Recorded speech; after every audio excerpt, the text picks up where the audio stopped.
Om Swastiastu. Perkenalkan, nama saya Kevin Adi Pramudia, NIM 20206212121035 dari kelas A1, program studi arsitektur. Dalam mata kuliah teori dan metode perancangan arsitektur 1 yang diampu oleh Ibu dosen Made Anggita Widin Linggasani STMT, di sini saya akan mempresentasikan materi yaitu sirkulasi. Yang pertama, sirkulasi. Sirkulasi merupakan suatu perjalanan atau jalur pergerakan sebagai elemen penyambung indrawi yang berfungsi sebagai penghubung ruang antar bangunan, ruang eksterior maupun interior secara bersamaan. Elemen-elemen sirkulasi ada 5, yaitu yang pertama pencapaian, yang kedua pintu masuk, yang ketiga konfigurasi jalur, yang keempat hubungan jalur ruang, yang kelima bentuk ruang sirkulasi. Yang pertama, pencapaian. Pencapaian merupakan pandangan jarak jauh sebelum kita menuju atau berjalan ke sebuah bangunan yang paling dalam atau interior bangunan. Pastinya kita melewati pintu masuk terlebih dahulu. Hal tersebut merupakan tahap pertama dalam elemen sirkulasi. Dalam pencapaian ada 3 jenis, yaitu yang pertama pencapaian frontal, yang merupakan sebuah pencapaian yang secara frontal langsung mengarah pada pintu masuk yang hanya dengan sebuah jalur lurus. Yang kedua, pencapaian tidak langsung, merupakan pencapaian yang menekan sebuah perspektif pada bagian depan dan bentuk sebuah bangunan, dan jalurnya bisa digunakan sekali ataupun berkali-kali.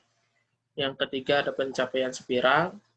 Pencapaian spiral ini difungsikan untuk menunda atau melamakan waktu sekuen pencapaiannya. Elemen kedua yaitu pintu masuk. Pintu masuk merupakan sebuah bidang vertikal yang membedakan satu ruang dengan yang lain dan membedakan ruang bagian luar dan bagian dalam. Ia dapat berupa jalur yang melewati sebuah bidang antara dua tiang atau portal. Kategori bentuk pintu masuk ada 3. Yang pertama, pintu masuk rata, merupakan sebuah pintu yang mempertahankan kemenerusan permukaan dinding. Yang kedua, pintu masuk dijorokan, yang merupakan sebuah pintu membentuk suatu ruang peralihan, bisa juga memberi perlindungan. Yang ketiga, pintu masuk dimundurkan, yang merupakan dapat juga memberi perlindungan dan mendapatkan sebagian eksterior bangunan. Elemen yang ketiga, konfigurasi jalur. Merupakan seluruh jalur pergerakan adalah linear. Pada dasarnya sebuah jalur pergerakan tersebut memiliki titik awal dari awal melalui tahapan-tahapan ruang hingga mencapai tujuan. Jenis konfigurasi jalur.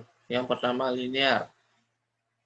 Linear merupakan unsur utama suatu garis lurus, merupakan pengatur utama bagi serangkaian ruang. Yang kedua, radial. Konfigurasi ini merupakan konfigurasi yang memiliki jalur linear yang memulai atau berakhir pada sebuah titik pusat. Yang ketiga, spiral. Spiral merupakan sebuah konfigurasi yang memiliki jalur linear yang berawal dari sebuah titik pusat dan bergerak melingkar sehingga semakin menjauh dari titik pusat.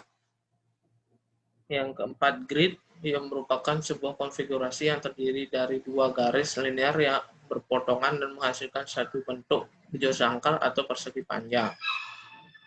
Yang keempat, jaringan. Konfigurasi ini merupakan sebuah konfigurasi yang menghubungkan suatu titik dengan titik dalam satu ruang. Yang keenam, komposit. Pada umumnya, bangunan biasanya mengaplikasikan pola-pola yang berturut. Titik-titik penting pada sebuah pola akan menjadi suatu pusat aktivitas.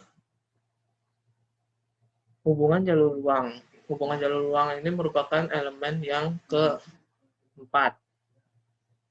Jalur terkait dengan ruang-ruang yang dihubungkan dengan cara seperti berikut. Yang pertama, dapat melewati ruang. Yang kedua, dapat menembus ruang. Yang ketiga, dapat menghilang di dalam ruang. Elemen terakhir yaitu bentuk ruang dan sirkulasi.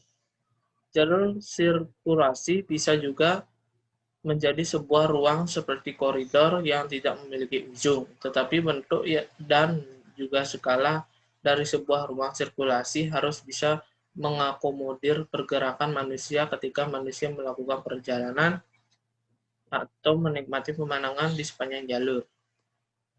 Keadaan suatu ruang sirkulasi bisa seperti tertutup. Keadaan ini membuat suatu koridor pribadi yang berhubungan dengan suatu ruang yang dihubungkan melalui akses masuk di dalam suatu bidang. Yang kedua, terbuka pada satu sisi. Keadaan ini membantu sebuah balkon yang untuk menyajikan kemenerusan visual dan spasial dengan ruang yang dihubungkan.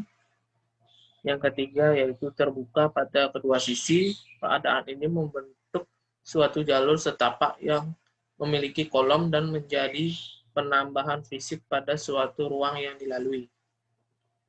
Sekian dari presentasi saya. Semoga presentasi saya ini bisa bermanfaat bagi semua orang.